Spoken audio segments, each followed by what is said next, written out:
Hermanos, buenos días. Es un gusto saludarlos nuevamente por este medio, después de esta época navideña, de esta época decembrina. Y hermanos, nuevamente nos ponemos en contacto por ustedes a través de YouTube, dado que la pandemia aún sigue haciendo de las suyas en nuestro país. Y bueno, hermanos, vamos a comenzar con un pasaje de la Escritura. Por favor, vamos a Deuteronomio, capítulo 6, versículos 4 a 9.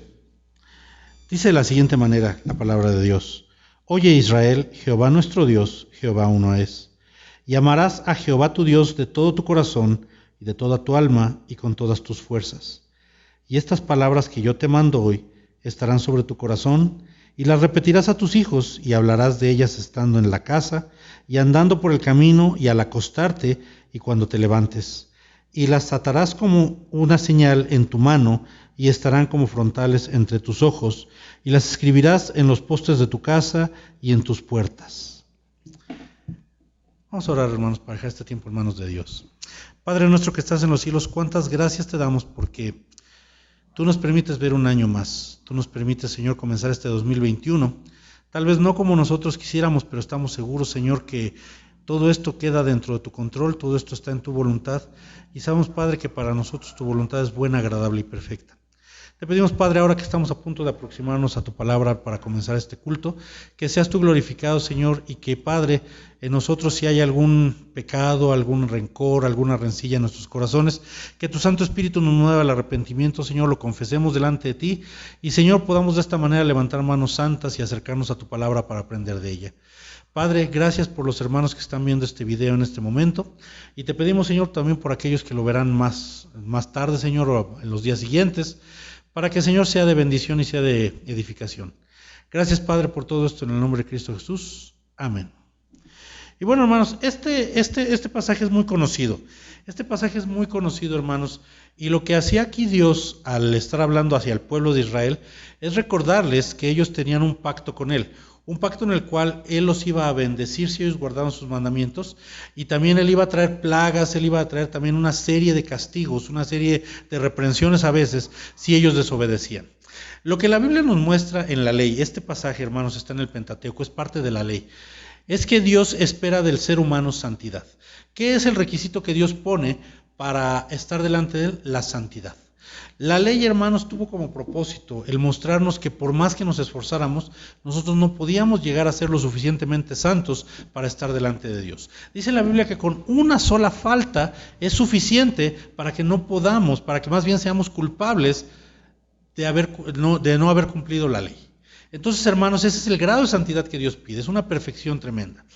Gloria a Dios porque Él también puso el remedio, porque precisamente viendo que nosotros no podíamos cumplirla, o sabiendo más bien que nosotros no íbamos a poder cumplir con todas esas ordenanzas, todos esos mandamientos que estaban aquí en la ley, Él dice, aquí está un Salvador. Es lo que acabamos de recordar en esta época navideña. ¿Quién es ese Salvador? Jesucristo. Dios mismo bajó, habitó entre nosotros, tomó forma de siervo. Y gracias a eso, el día de hoy, por su sangre bendita, tú y yo somos hijos de Dios. Tú y yo hemos sido santificados posicionalmente, es decir, seguimos pecando efectivamente, pero gracias a la sangre bendita de Cristo, Dios nos ve como si fuéramos santos, y gracias a eso podemos acercarnos.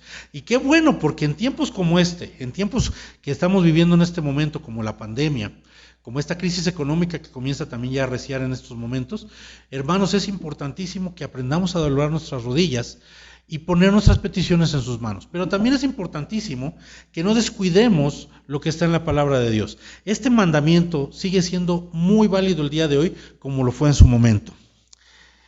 Y estas palabras que yo te mando hoy estarán sobre tu corazón, y las repetirás a tus hijos, y hablarás de ellas estando en tu casa, y andando por el camino, y al acostarte y cuando te levantes. Y las atarás como una señal en tu mano, y estarán como frontales entre tus ojos. Y las escribirás en los postes de tu casa y en tus puertas. Es decir, hermanos, no te olvidarás para nada de hacer la voluntad de Dios.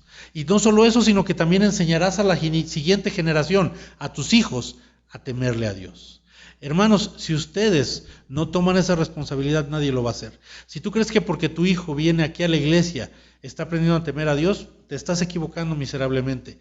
El temor a Dios es algo que se inculca en el hogar. Cuando el hijo ve que los padres temen a Dios, él aprende a temer a Dios. Entonces, hermanos, este mandamiento sigue siendo válido el día de hoy. No debes dejar de pensar y, por supuesto, no debes dejar de hacer la voluntad de Dios. Siempre la tienes que tener presente. Vamos a comenzar con el primer bloque de alabanzas. Número 49 GA, eres todopoderoso. La única razón de mi adoración eres tú, mi Jesús. Mi único motivo para vivir eres tú, mi Señor. Mi única verdad está en ti, eres mi luz y mi salvación. Mi único amor eres tu Señor y por siempre te alabaré. Tú eres todopoderoso, eres grande y majestuoso, eres fuerte, invencible y no hay nadie como tú.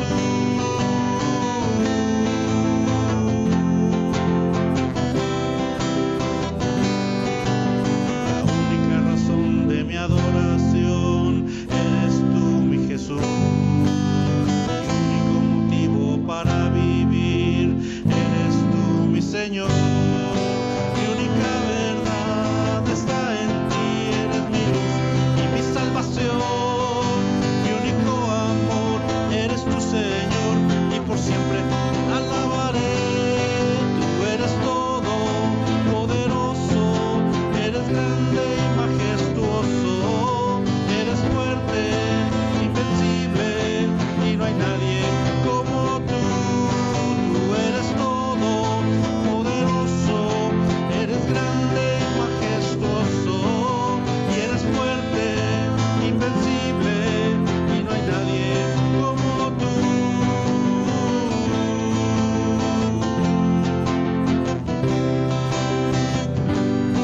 Tú eres todopoderoso, eres grande y majestuoso, eres fuerte, invencible y no hay nadie como tú.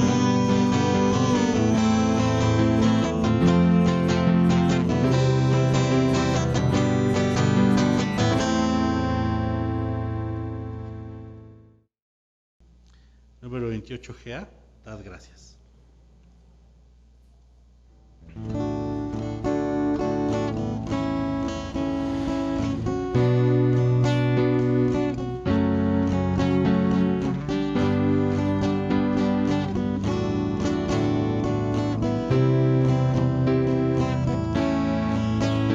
Dad gracias de todo corazón, dad gracias al Dios Santísimo, dad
14GA, tú habitas.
Número 20GA, de gloria en gloria. De gloria en gloria te veo. Cuanto más te conozco, quiero saber más de ti. Mi Dios, cual buen alfarero, quebrántame, transfórmame, moldéame a tu imagen.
Hermanos, vamos a orar para dejar este tiempo también en manos de nuestro Dios y que todo sea de acuerdo a su voluntad para su honra y su gloria.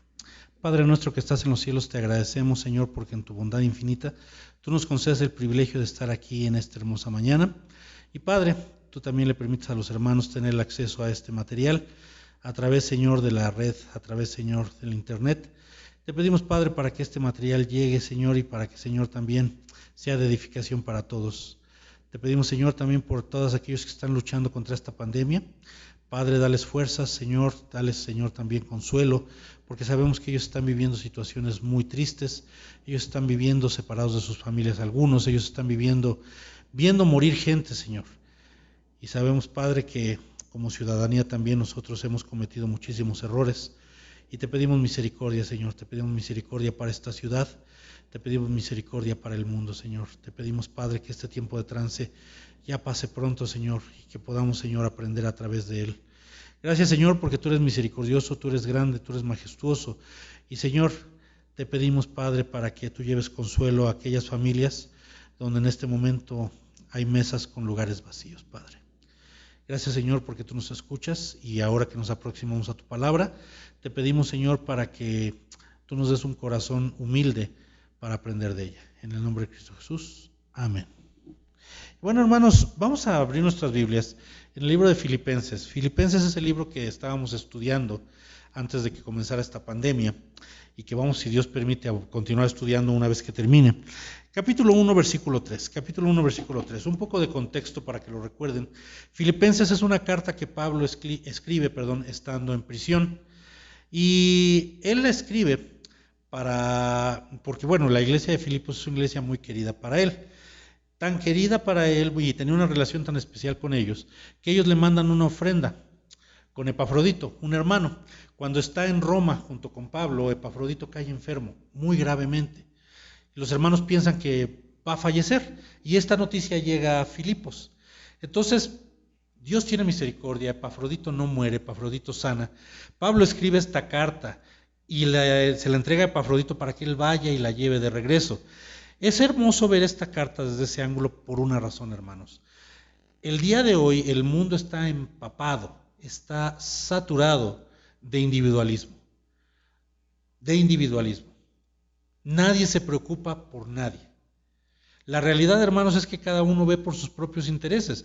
Y Filipenses es una carta que nos muestra que no había uno o dos creyentes que vieran por los intereses de los demás. Había toda una comunidad en Filipos que veía los unos por los otros y también por los hermanos que estaban en otras partes.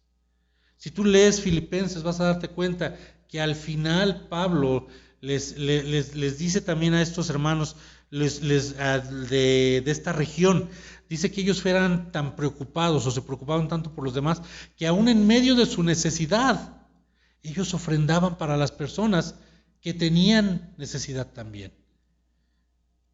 Hermanos, la iglesia de Filipos tenía un amor especial. Y Pablo lo reconoce y en el versículo 3 dice de la siguiente manera: doy gracias a mi Dios siempre que me acuerdo de vosotros, siempre en todas mis oraciones, rogando con gozo por todos vosotros, por vuestra comunión en el Evangelio desde el primer día hasta ahora, estando persuadido de esto, que el que comenzó en vosotros la buena obra, la perfeccionará hasta el día de Jesucristo. Como me es justo sentir esto de todos vosotros, por cuantos tengo en el corazón y en mis prisiones, y en la defensa y confirmación del Evangelio, todos vosotros sois participantes conmigo de la gracia. Porque Dios me es testigo de cómo os amo a todos vosotros con el entrañable amor de Jesucristo. Y esto pido en oración, que vuestro amor abunde aún más y más en ciencia y en todo conocimiento, para que aprobéis lo mejor, a fin de que seáis sinceros e irreprensibles para el día de Cristo, llenos de frutos de justicia, que son por medio de Jesucristo, para gloria y alabanza de Dios. Hermanos, la primera parte es hermosa. Me acuerdo de ustedes y quiero orar. Eso es lo que Pablo está diciendo. Pero no es que quiera orar para que ellos sean como dijera, porque ellos estuvieran pecando y él quisiera que se alejaran de ese pecado, como es el caso de la iglesia en Corinto. No, Pablo está diciendo, me acuerdo de ustedes, de su comunión, de cómo recibieron el evangelio, y me dan ganas de orar dándole gracias a Dios por ustedes. Qué hermoso, hermanos, es tener una vida de santidad de tal manera que haya otro hermano, aunque sea uno, que diga, hermano, te veo y le doy gracias a Dios por tu vida. Te veo y eres un ejemplo, te veo y le pido a Dios que te siga guardando. Hermanos, eso es algo que todos los cristianos deberíamos perseguir. Buscar un nivel de santidad, un nivel de comunión entre nosotros, que otras iglesias pudieran decir de nosotros, los vemos, nos acordamos de ustedes, de la comunión, de cómo se llevan unos a otros, y le damos gracias a Dios. Ese debería ser un objetivo de nosotros como creyentes. Los primeros 3 versículos nos dicen que esta iglesia recibió el evangelio con un gozo tremendo, estaban alegres, porque el Espíritu Santo los había vuelto hermanos entre ellos. Estaban alegres porque ahora eran salvos. Estaban alegres porque ahora en medio de su necesidad sabían que tenían la puerta abierta para que Dios los escuchara. Estaban contentos de que todos ellos compartían este sentimiento y querían compartirlo con más gente.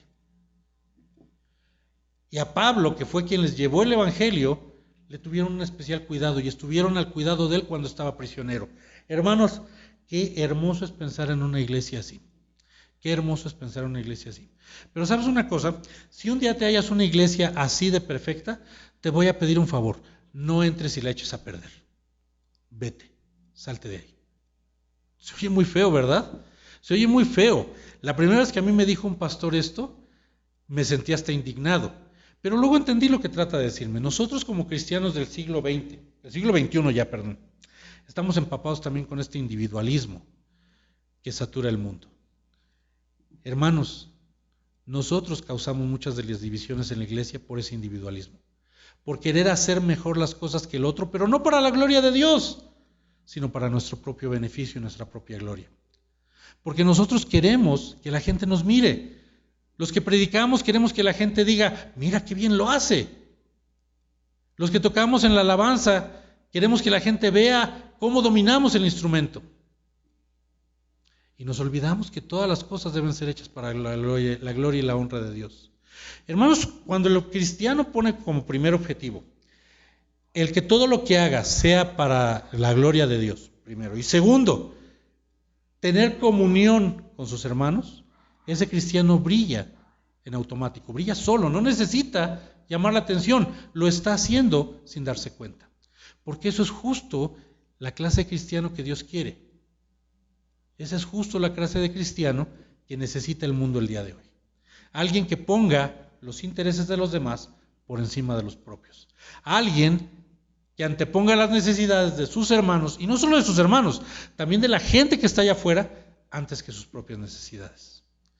Alguien que deje de usar la palabra yo y la sustituya por la palabra nosotros. Nosotros. ¿Sabes por qué fracasan tantos matrimonios? Porque siguen pensando en términos del yo. El nosotros dejó de existir en el matrimonio hace mucho. Y eso es muy triste, hermanos. Muy, muy triste. Bueno, continuando, hermanos, estos primeros 3 versículos nos dicen que la iglesia recibió el evangelio con gozo. Pero el versículo 6 nos dice algo todavía más hermoso. Fíjate, estando persuadido de esto, que el que comenzó en vosotros la buena obra, la perfeccionará hasta el día de Jesucristo. El que comenzó en vosotros la buena obra, la perfeccionará hasta el día de Jesucristo. Aquí hay un pequeño problema de lenguaje, hermanos, porque nosotros cuando hablamos de perfeccionar algo, pensamos en mejorarlo.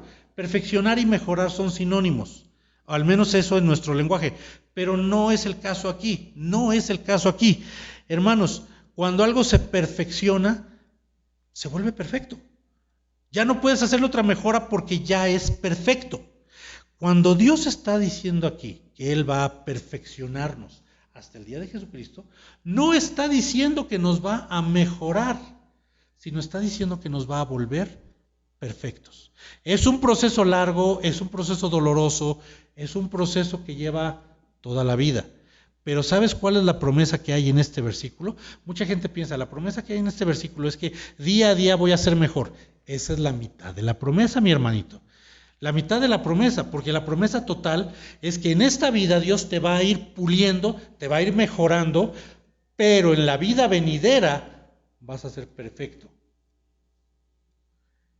¿Por qué tiene Dios que perfeccionarte? Porque de otra manera no podrías estar delante de Él. Su santidad te consumiría.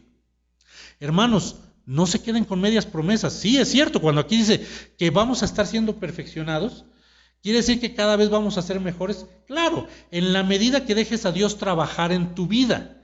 Porque Dios quiere hacerlo. A Dios no le gusta hacer las cosas a medias. Dios no es mediocre. Dios no es mediocre. Dios no deja las cosas a medias. Dios quiere completar lo que comenzó en ti. ¿Cuál es la obra que comenzó en ti? Solo Él sabe. Hasta el cansancio hemos dicho que cuando una muchacha que ordeña vacas lo hace para la gloria de Dios, Dios recibe gloria. Es decir, que cuando alguien hace aquello para lo que fue creado, Dios recibe gloria. El pajarillo cantando le está dando gloria a Dios porque Dios lo creó para cantar. Hermanos, Dios te creó a ti para algo más que cantar. Dios te creó a ti con una inteligencia. Dios te creó a ti con capacidades especiales. Dios te creó a ti con una infinidad de posibilidades. Es tu responsabilidad descubrir cuál es la que Dios quiere que uses para su gloria y honra. Y cuando lo hagas, entonces tu vida estará plena. Tu vida estará plena. Te invito al ministerio, porque ahí es donde vas a ver el cumplimiento de este versículo. El que comenzó en vosotros la buena obra, la perfeccionará hasta el día de Jesucristo. Como me es justo sentir esto de todos vosotros, por cuantos tengo en el corazón y en mis prisiones y en la defensa y confirmación del Evangelio, todos vosotros sois participantes conmigo de la gracia. Qué hermoso es pensar que Pablo aquí está diciéndoles, hermanos, gracias a que ustedes están teniendo este testimonio, yo puedo estar sintiéndome apoyado en la defensa y confirmación del Evangelio. Son dos palabras, la defensa y la confirmación. La defensa, hermanos, es la que más utilizamos los cristianos del siglo XXI. La defensa, que es como una espada para nosotros, no que así sea, sino nosotros lo usamos como si fuera una espada y con ella atacamos a todos aquellos que piensan diferentes de nosotros. Hermanos, cabe decir que eso está mal. Defender el Evangelio no es atacar a aquellas personas que no creen en Cristo. Defender el Evangelio no es mostrarles lo tontas que son por no creer en Jesucristo. Defender el Evangelio no es entrar en debates interminables solo para demostrar que sabemos más de la Biblia. Hermanos, defender el Evangelio es defender el honor de Dios. Es el primer paso del evangelismo, es recordarle a la gente que Dios los ama. Y los ama tanto que entregó a su Hijo Jesucristo para morir por ellos. Y viene el segundo, la confirmación del Evangelio. Aquellos que sean sensibles a este mensaje, aquellos que sean escogidos, tenemos que traerlos a los pies de Cristo. Eso es la confirmación del Evangelio. Y que se vuelvan discípulos. El evangelismo, hermanos, no termina cuando la persona acepta a Cristo. El evangelismo termina cuando la persona está ya caminando como un discípulo y encaminándose o ya también trabajando en un ministerio. Ahí acaba el evangelismo. Cuando el cristiano es un cristiano útil.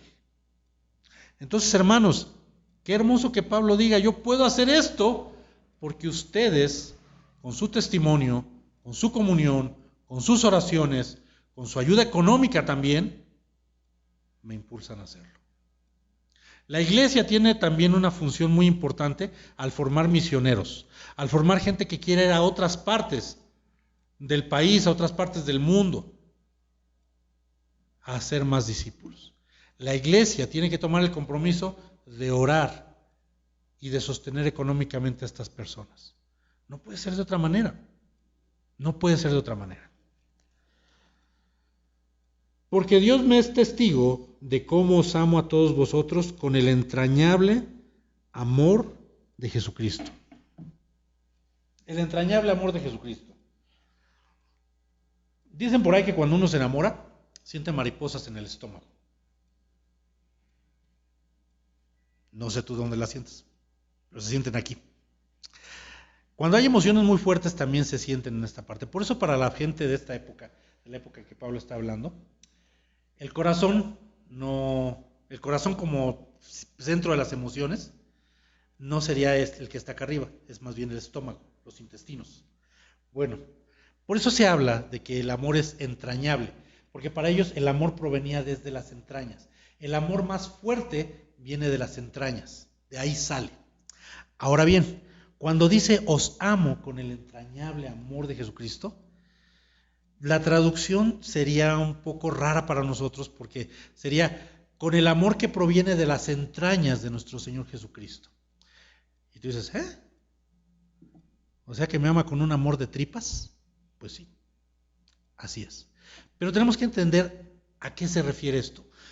¿Por qué hablaban así la gente de esa época?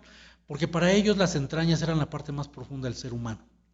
Entonces, hermanos, cuando Pablo usa esta expresión, lo que quiere decir simple y llanamente, olvídate de las traducciones, olvídate de si se oye bien o se oye mal, está diciendo con el profundo amor de Dios, yo los amo. Hermanos, regresamos nuevamente a esta parte que decíamos, qué hermoso es cuando un hermano puede decirte, eres tan de buen testimonio y tan de ejemplo para mí, que te amo con el entrañable amor de Dios, con el entrañable amor de nuestro Señor Jesucristo. ¿Qué tan entrañable es este amor? Pues permíteme recordarte que Jesucristo se entregó voluntariamente y fue a la cruz por ti y por mí. Los clavos no lo sostenían, era su amor el que lo sostenía. Él pudo bajarse en cualquier momento de esa cruz. Él pudo terminar con ese tormento en el momento que él quisiera, pero no lo hizo porque sabía que tú y yo lo necesitábamos. Así de grande es su amor por ti y por mí. Que tan grande es su amor que él tomó forma de siervo, tomó forma humana y él sigue con ese cuerpo humano en este momento en el cielo. Las heridas están en sus manos y en su costado y en sus pies. Vamos a poder verlas, hermanos. Así de grande es el amor de nuestro Señor. Y así de grande tiene que ser el amor que hay entre nosotros como creyentes. Esto es una prueba y una muy difícil. Fíjate por qué dice Pablo que los ama así. Y esto pido en oración. Ya que los amo yo de esta manera, yo pido en oración que vuestro amor abunde aún más y más en ciencia y en todo conocimiento. Vuestro amor abunde más y más en ciencia y en todo conocimiento. Aquí Pablo usa dos palabras un tanto extrañas, ciencia y todo conocimiento. ¿Quiere decir que los cristianos deberíamos de ir a buscar las soluciones a los problemas de la física y la química? No. Aunque si puedes hacerlo, hazlo. Mientras más conocimiento se genera, mayor es la convicción que hay de Dios. ¿Suena contradictorio? Claro que sí, suena contradictorio, pero hay un chiste entre científicos que dice que cuando un científico está a punto de escalar la montaña del conocimiento, para su rabia descubre que ahí arriba hay un montón de teólogos que llegaron antes. Porque mientras más aprende el hombre de la naturaleza, más tiene que aceptar que hay un creador.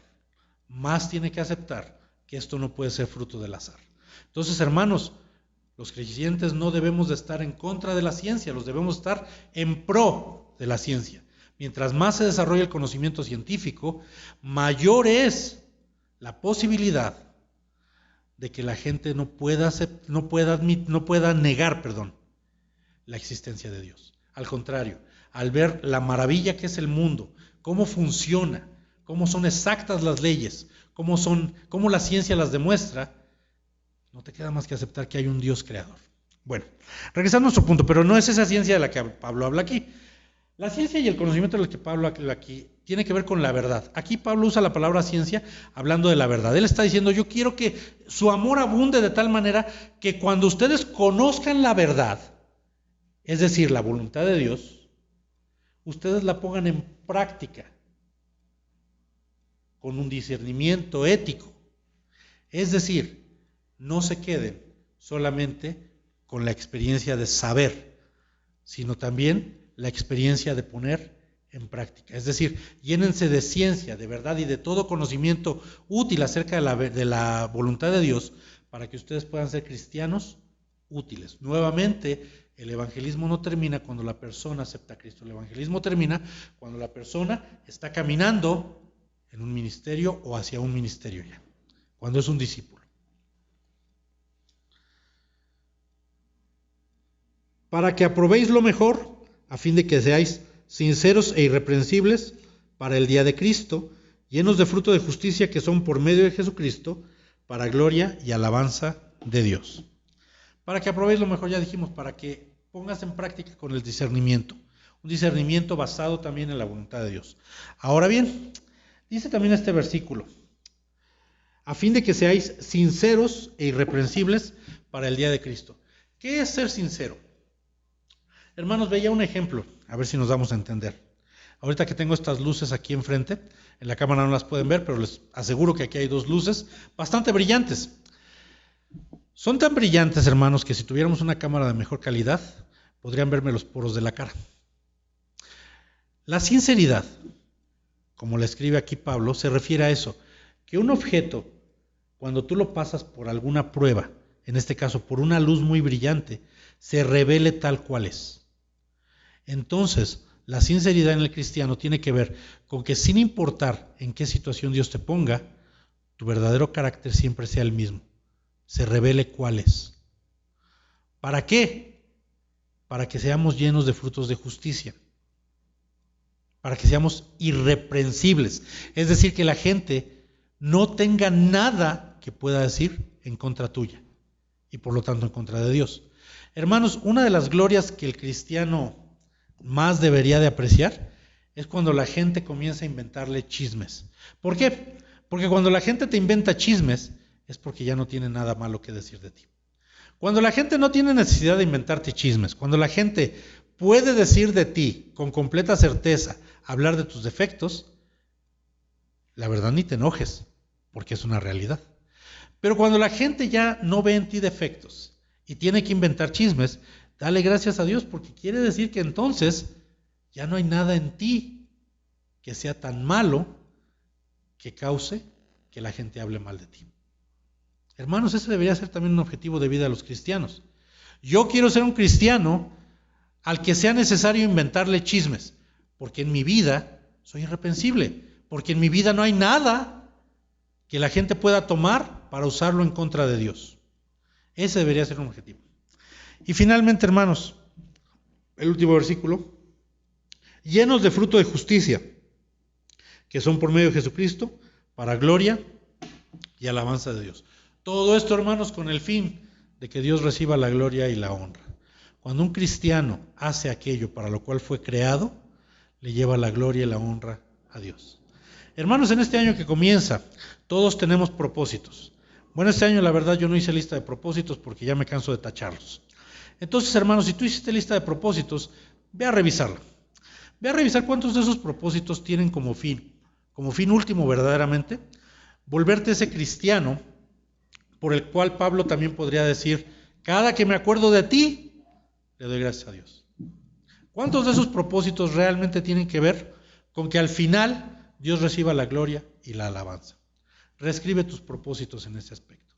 Reescribe tus propósitos pensando en el testimonio que vas a dar desde el día de hoy y hasta el día que Jesucristo venga o que te llame a su presencia. Vamos a orar. Padre, cuántas gracias te damos, Señor, porque nos has tenido con bien aquí. Y ahora, Señor, que nos hemos aproximado a tu palabra, te pedimos que seas tú glorificado a través de que nosotros la pongamos en práctica, Señor, y que también nosotros seamos esos agentes, seamos esos ministros, Padre, que te llevan la gloria y la honra a ti, a través de ese testimonio que hace que la gente se convierta. Padre, que comprendamos que el evangelismo, Señor, es encaminar a las personas también para que no solamente te reciban como Señor y Salvador, sino que también te estén sirviendo. Gracias, Padre, por todo esto y pedimos por los hermanos, Señor, para que tú, Señor, les des paciencia y que podamos ya pronto vernos. En el nombre de Cristo Jesús. Amén. Gracias, hermanos. Número 16GA, tu nombre exaltaré.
número 36GA, en la casa de Dios.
Hermanos, hemos llegado así al final nuevamente de este video, de este culto virtual.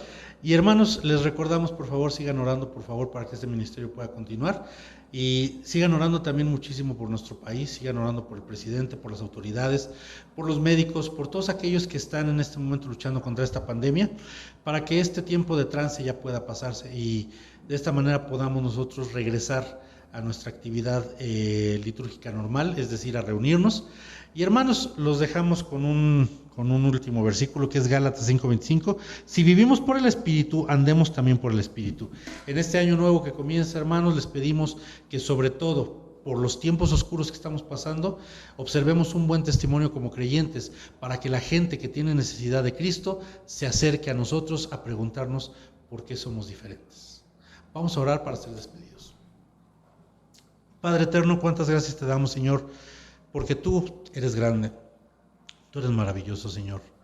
Tú nos has dado tu Santo Espíritu para morar en nosotros y, Padre, por ello nos podemos acercar confiadamente delante de ti y pedirte, Señor, que, Señor, nos permitas dar un buen testimonio a la gente que está a nuestro alrededor, Señor, que nos permitas también evangelizarles, porque, Señor, sabemos que ellos te necesitan.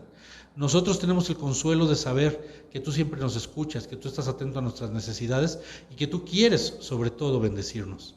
Padre, en medio de esta situación tan terrible, te suplicamos, Señor, para que seas tú glorificado, Señor, a través de nuestro testimonio. Y, Padre, para que seamos también instrumentos, para que seamos luz, para que seamos sal en esta tierra y que de esta manera, Señor, podamos traer gente a tus pies. En el nombre de Cristo Jesús oramos. Amén. Gracias.